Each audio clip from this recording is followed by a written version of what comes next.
কি করছিস এটা? চেয়ারের উপরে একটা শাক বাঁধার দড়ি ঝুলছে, ওটাকে নিয়ে তুই কি করছিস? হুম? হুম?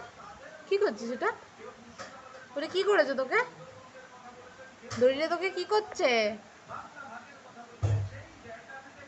খালি বদমাইশি, খালি বদমাইশি, বদমাইশ বদমাইশ, কুট্টুস বদমাইশ।